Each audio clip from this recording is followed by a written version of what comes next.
In this video, we are going to focus on finding the lateral area, surface area, and volume of a prism. So a prism, remember from yesterday, has two polygon bases and is separated by a height. The base can be any shape. It could be a triangle, it could be a rectangle, it could be a square, a hexagon, a trapezoid, any type of base. So your lateral area, which represents the area on the sides, or if we unfold our prism, it would be these sides here. The lateral area is going to be your perimeter of the base times the height of the object. When we're thinking about lateral area, that's like if I asked you to paint a room. You would be painting the walls. You wouldn't include the ceiling and the floor. The total surface area then is going to be the lateral area, which is perimeter times height, plus the area of two bases. So this is like if I was asking you to paint a toy or to wrap something in wrapping paper. And then our volume is the base area times the height. And when we do volume, that means we are filling the object with something. So it's how much can it hold of something. So in number one, we want to find the area of the base. Well, in this case, our base is going to be these right triangles because there are two of them. So to find the area of the base, it is 1/2 the base of the triangle times the height of the triangle. So we would have 1/2 times 12 times 9, and that's going to get us 54 inches squared. To find the lateral area, it is your perimeter of the triangle times the height. Now, we don't know the perimeter yet.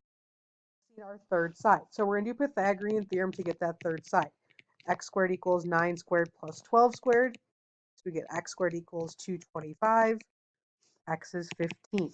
So the perimeter of the triangle is 9 plus 12 plus 15 times the height. The height is the distance between the two bases. So our height is 20.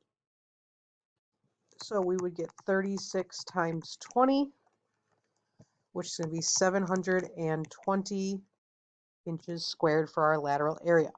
Our total surface area then is going to be our lateral area plus two bases. Well, we already found our lateral area and we already found the area of two bases. So we would have 720 plus 2 times 54. So that's going to get us 720 plus 104, which is going to equal 824 inches squared. So remember that area is always going to be squared. When we get to volume, volume is the base area times the height. So notice it's a capital B. So the base area, well, if our base is a triangle, we want the area of the triangle times the height. So the area of the triangle is 1/2 times 12 times 9. And then we're going to multiply that by the height. So 1/2 times 12 times 9 is 54 times 20. So our volume is going to be 1,080 inches cubed. Volume is always going to have cubed units. Number 2, find the area of the base. So because it's a rectangular prism, we can use either set for the base. So usually I just use the side that is on the top and the bottom then as my base. So these sides are going to be our base. So the base area is the base times the height of the rectangle. 6 times 7, which would be 42 meters squared. The lateral area then is going to be your perimeter times the height. So in our rectangle, two sides are equal. So 6 plus 7 plus 6 plus 7 times the height. The height is the distance between the bases, so the height's 11. So when we add, we get a perimeter of 26 times 11. And we get 286 meters squared. For the total surface area, it's going to be our lateral area plus two bases. So we know that the lateral area is 286 times two bases that are both 42. So that gets us 286 plus 84. So when we add those together, we get 370 meters squared. To find the volume in number 2, it's going to be the base area times the height. So the base area of the rectangle is 6 times 7, and the height is 11. So we get 42 times 11. That's going to be 462 meters cubed.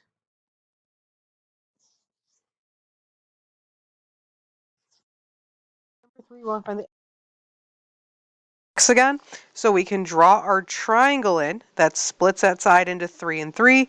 Remember, the angle at the top is 30 degrees. So your apothem for the hexagon is going to be the S root 3 side. Well, that's going to be 3 root 3. So we'd have 1/2 apothem times perimeter. So 1/2 times 3 root 3 times the perimeter of the base. Well, if each side is 6 and there are 6 sides, that perimeter is 36. So when we multiply, we get 54 root 3 centimeters squared. To get our lateral area is the perimeter times the height. So the perimeter is 36 as we used earlier. The height is 18. So 36 times 18 gets us 648 centimeters squared. For the total surface area, it is lateral area plus 2 bases. So we have 648 plus 2 times 54 root 3. So we get 648 plus 108 root 3. Those can't combine together, so we'll leave them separate. Centimeters squared. Our volume then is the base area times the height. So the base area is 1/2 times 3 root 3 times 36, like we used in part A, times the height of 18. So we have 54 root 3 times 18, and we get 972 root 3 centimeters cubed.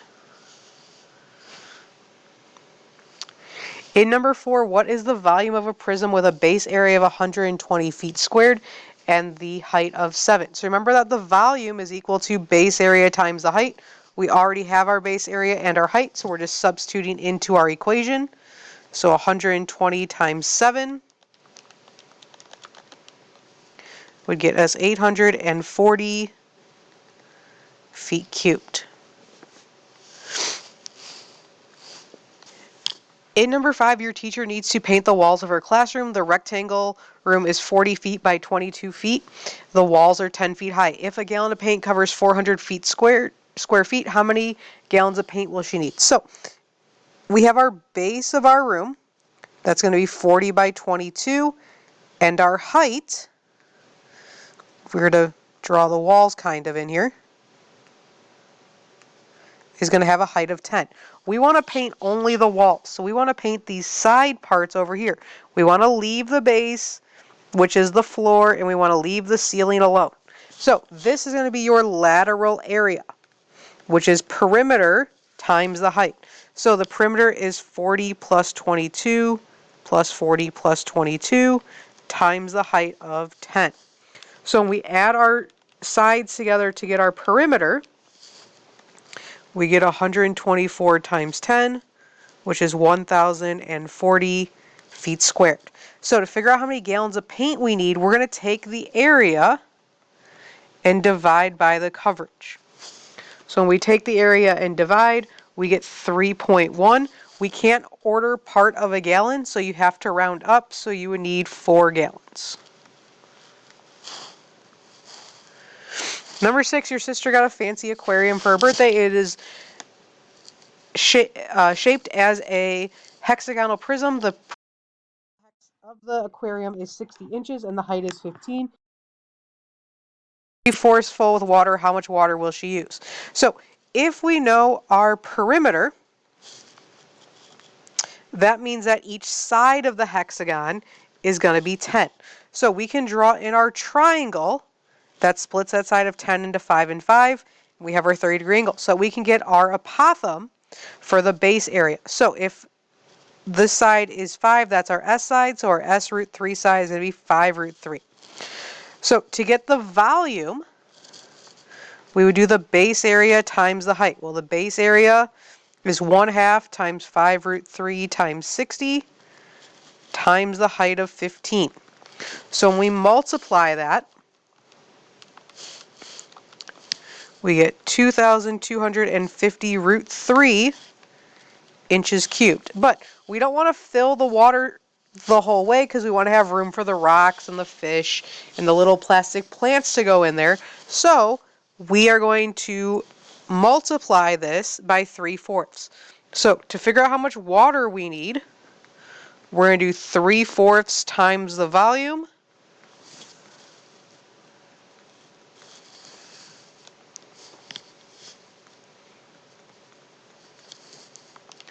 So when we do that, we get 1,687.5 root 3 inches cubed. That's how much water we would fill the aquarium tank with.